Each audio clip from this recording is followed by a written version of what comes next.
Bem-vindo mais uma vez ao canal Alexandre Cerqueira. Hoje falaremos sobre o tema de salvação e santificação.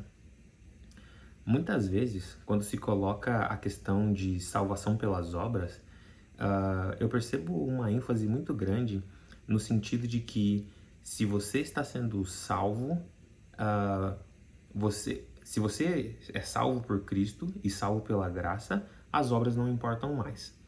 E eu concordo plenamente de que salvação não é pelas obras, e salvação ela é 100% mediante o sangue do Cordeiro. Tanto é que no santuário, o processo de arrependimento, o processo de purificação em relação aos pecados era feito da seguinte maneira: o ofertante vinha ali com um cordeiro, às vezes com outros tipos de animais, e ele colocava sobre a cabeça do animal os pecados que ele cometeu, e o animal recebia ali a culpa do pecado dele. Logo, o animal culpado pelo pecado recebia o salário do pecado, que é a morte. Bom, nesse quesito, nós já podemos encontrar ali, nessa figura, a graça. Porque quem deveria morrer é o pecador e não o animal. E ali é colocado sobre a cabeça do animal a culpa do pecador. Bem, o que acontece? Todas as vezes em que nós nos arrependemos dos nossos pecados, nós nos arrependemos e nós colocamos sobre Jesus, sobre o sacrifício que ele fez na cruz, os nossos pecados. E esse sacrifício, dos quais os sacrifícios do santuário eram apenas uma sombra do que estaria por vir, ele é suficiente para nos perdoar e nos remir de todos os nossos pecados.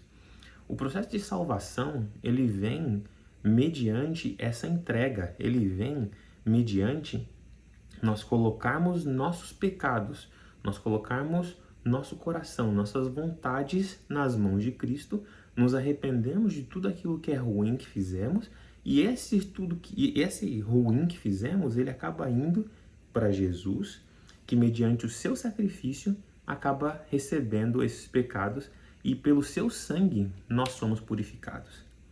Isso é graça. Graça é um dom imerecido. Graça é a salvação que provém de Deus. Porém, uma coisa que eu percebo deixada de lado de maneira às vezes até assustadora é a questão da santificação. Uma vez salvo, para sempre salvo?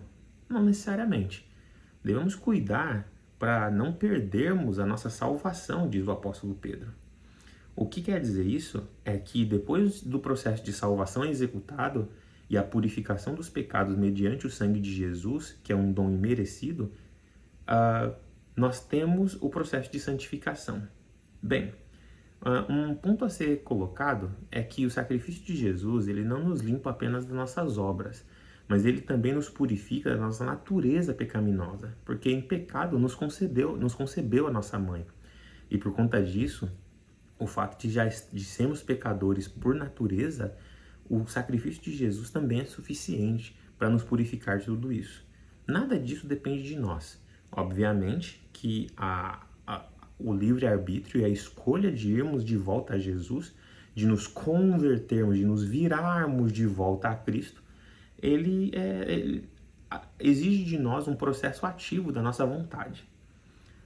Porém, quando vamos ao processo de santificação, acontece que muita gente coloca o processo de santificação como sendo banal e de segunda opinião. Por quê? Por que eu digo isso? Pessoas dizem estar preocupadas com a santificação, porém elas não estão preocupadas em agir de acordo com a santificação. O que seria isso? Santificação nada mais é do que separação. É uma separação que Deus faz entre os seus servos e aqueles que não são seus servos, entre o joio e o trigo. Mas como que podemos perceber quem é joio e quem é trigo? Pelos seus frutos. E quais são os frutos do Espírito? Benignidade, bondade, amor, justiça. E tudo isso nós conseguimos perceber nas santas leis de Deus.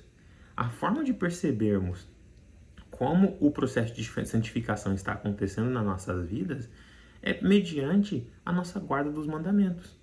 Nossa guarda dos mandamentos não deve ser para nos salvar. A nossa guarda dos mandamentos deve aparecer porque já somos salvos. porque já amamos a Jesus, porque já nos arrependemos e porque já somos nova criatura, nós guardaremos os mandamentos. Então, o processo de santificação nada mais é do que uma continuação do processo de salvação. Eu vou dar um exemplo que eu espero que fique bem claro. Eu sou casado e quando eu coloquei de maneira pública ao mundo de que eu amava a minha esposa, de que eu decidi que ela seria a minha companheira para o resto da minha vida e ela vice-versa também, nós tivemos uma cerimônia, que foi a cerimônia de casamento. Essa cerimônia de casamento, ela é similar ao que seria o batismo. Toda vez que um filho de Deus, ele se arrepende dos seus pecados, ele se purifica mediante o sangue do Cordeiro e ele primariamente se arrepende, agora ele vai e publicamente desce as águas e ele se torna ali um membro da comunidade de Cristo. Bem, vamos voltar ao casamento, nós iremos fazer o paralelo o tempo todo em relação a isso. Agora que eu estou casada, acabou? Não. Agora eu tenho uma vida para viver com a minha esposa. E de que adianta eu ter tido um casamento incrível, com uma cerimônia maravilhosa, se alguns dias depois eu começo a bater na minha esposa? Eu a traio, eu não a respeito e faço todas as coisas que machucariam ela de alguma forma.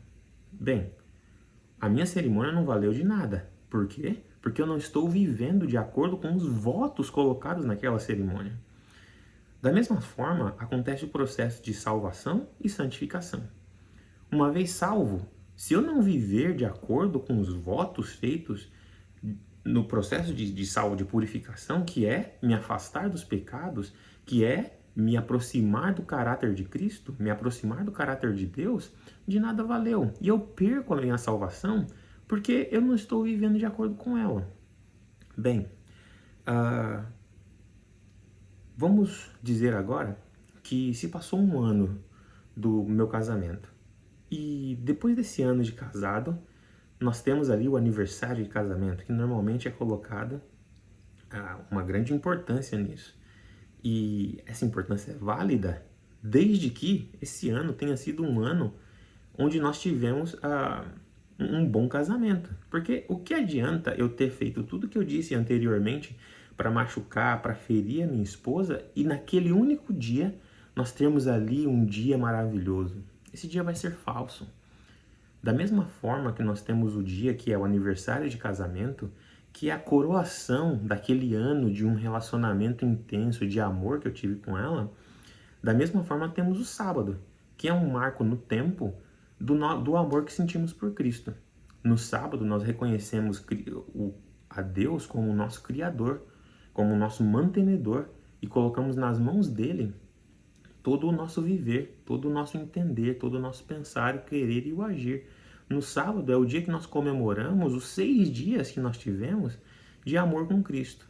De que adianta eu passar uma semana no mundo fazendo tudo aquilo que eu quiser, comendo o que eu quiser, assistindo o que eu quiser, gastando tempo com aquilo que eu quiser e lembrando que tudo aquilo que eu quero é pecaminoso, porque a minha natureza é pecaminosa. E aí chega no sábado, eu acho que agora é sábado, eu vou me consagrar. Essa consagração ela vai ser falsa e vazia. Da mesma forma que um aniversário de casamento é falso e vazio, depois de um ano de maltratos em relação à pessoa que eu digo que amo. Bem, voltando à santificação e à salvação, uma vez salvo, infelizmente, não estaremos para sempre salvos. Santificação é a guarda dos mandamentos de Deus. Mas eu tenho que deixar muito claro de que a guarda dos mandamentos de Deus, ela não parte única e exclusivamente de mim. Se eu, pelas minhas próprias forças, tentar guardar os mandamentos de Deus, eu provavelmente vou conseguir executar muitos desses preceitos, só que eles serão vazios. Porque de que adianta eu trazer uma rosa para minha esposa, depois de um dia de trabalho, eu dizer eu te amo, se todas essas ações elas são vazias? Elas só serão significativas e elas só terão o seu efeito, tanto em mim quanto nela, se elas forem baseadas em amor. Da mesma forma que se eu guardar todos os mandamentos e eu fizer todas essas atitudes e elas não forem guiadas pelo Espírito Santo, e elas não forem motivadas pelo Espírito, elas serão vazias. E eu não encontrarei nelas o significado e o peso que eu deveria encontrar. Bem, eu acredito que, por mais confuso que tenha parecido, se você acompanhou a linha de raciocínio, ficou claro. Salvação é a entrega e perdão de pecados mediante a aceitação do sacrifício que Cristo fez na cruz. A aceitação dos pecados é um dom imerecido, é um presente que eu não deveria receber, porque uma vez pecador, eu deveria morrer pelos pecados, mas Cristo, antes mesmo de eu pecar, antes mesmo de eu nascer, ele morreu por mim. E esse dom imerecido se chama graça, que é a salvação. Uma vez salvo, uma vez aceito esse dom imerecido, esse presente imerecido, nós temos o processo de santificação, que é refletir o caráter de Deus e andar de acordo com aquilo que Deus nos pede. Porque o próprio Jesus nos disse: se me amas, guardareis os meus mandamentos. Que mandamentos são esses? Os mandamentos da Torá, os mandamentos do Pentateuco. A partir do momento que eu estou salvo, eu ando nesses mandamentos, eu ando nessa lei, eu medito nessa lei de dia e de noite, como sendo fruto do Espírito Santo que agora habita em mim, eu terei uma vida completa. Eu terei uma vida que tem significado e que tem sentido. Os mandamentos terão sentido na minha vida. Os mandamentos, eles encherão o meu ser. E eu serei uma nova criatura em Cristo. Bem, e se porventura, nessa caminhada nós cairmos, porque cairemos e somos pecadores e carecemos da graça de Deus, a partir do momento que caímos, Deus estará nos presenteando com a sua graça mais uma vez.